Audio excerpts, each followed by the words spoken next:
സ്വഭാവം എന്താണ്?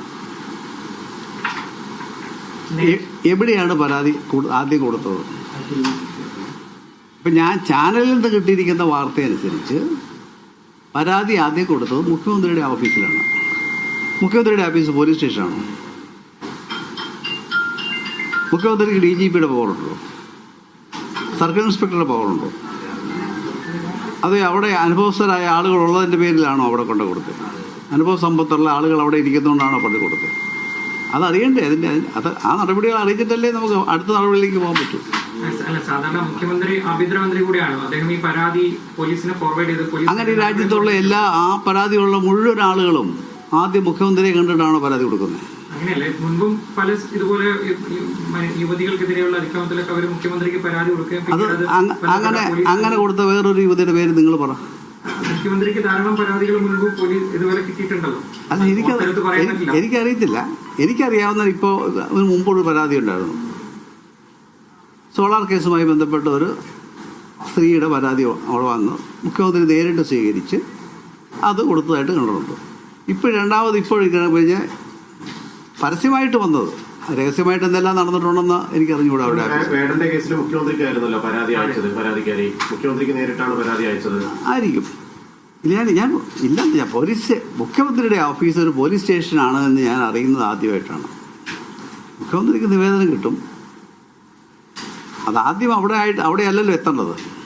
നമ്മുടെ നിലവിലൊരു നിയമ സംവിധാനം ഉള്ളിടത്ത് ഒരു പരാതി ഉണ്ടെങ്കിൽ അത് പരാതി ഒറിജിനലി പോയി കൊടുക്കേണ്ടത് പോലീസ് സ്റ്റേഷനാണ്.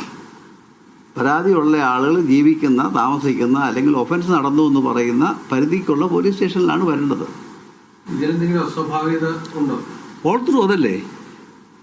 ഇത് കഴിഞ്ഞൊരു 3 മാസമായിട്ട് ഉണ്ടാക്കിക്കൊണ്ടിരിക്കുന്ന ഒരു ഹൈപ്പ് ഉണ്ടാക്കി അന്ന് എവിടെയോ വെച്ച് റെക്കോർഡ് ചെയ്തൊരു സാധനം ഇങ്ങനെ ചില തിയേറ്ററിൽ കാണിക്കുന്ന പോലെ ബിറ്റായിട്ട് കൊണ്ട് കാണിച്ചുകൊണ്ടിരിക്കുകയല്ലേ. അസ്വാഭാവികത അതല്ലേ. എന്താ പരാതി? പീഡിപ്പിച്ചു എന്നുള്ളതാണോ? ബലാത്സംഗം ചെയ്തു എന്നുള്ളതാണോ? അബോർഷൻ നടത്തി എന്നുള്ളതാണോ? നിങ്ങൾക്ക് ആർക്കെങ്കിലും ഇത്രയും പേരില്ലേ? നിങ്ങളൊക്കെ ഇതുമായി ആയിട്ട് ബന്ധമുള്ള ആളുകളല്ലേ. എന്താണ് പരാതി എന്ന് നിങ്ങൾക്ക് പറയാമോ? പുറത്തു വന്ന ഈ വാട്സപ്പ് ചാറ്റുകളൊക്കെ വെച്ചുകൊണ്ടാണെങ്കിൽ ഗർഭിണിയാക്കി അത് ഗർഭാലസിപ്പിക്കാൻ ശ്രമിച്ചു എന്നുള്ളതാണ്. ആ വാട്സപ്പ് ചാറ്റിലെ സംഭാഷണം രാഹുലിൻ്റെതാണെന്നുള്ള എന്ത് തെളിവിൻ്റെ അടിസ്ഥാനത്തിൽ? നിങ്ങൾ വാട്സപ്പ് ചാറ്റ് ആദ്യം വിട്ടു, രാഹുലിൻ്റെതാണെന്ന് പറഞ്ഞു, അത് കഴിഞ്ഞ് പിന്നെ പറയുന്നു. ഇത് കഴിഞ്ഞതിന് ശേഷമാണ് നിങ്ങളെ കുറിച്ച് ഇതൊന്നും ആരുടെയൊന്നും ക്രോസ് വെരിഫൈ ചെയ്യണ്ടേ? രാഹുലിനോട് ആരെങ്കിലും ചോദിച്ചിട്ടുണ്ടോ ഇത് നിങ്ങളുടേതാണോ എന്ന് ചോദിച്ചിട്ടുണ്ടോ? നോനോ, ഇത് പുറത്ത് വിടുന്നതിന് മുമ്പ്. പുറത്ത് വന്നതിന് ശേഷമാണ്. ഇപ്പം ഞാൻ ബില്ലിനെതിരെ എനിക്കൊരു ശബ്ദം എനിക്ക് കിട്ടിയാൽ ഞാൻ ആദ്യം ചെയ്യേണ്ടത് എന്താ?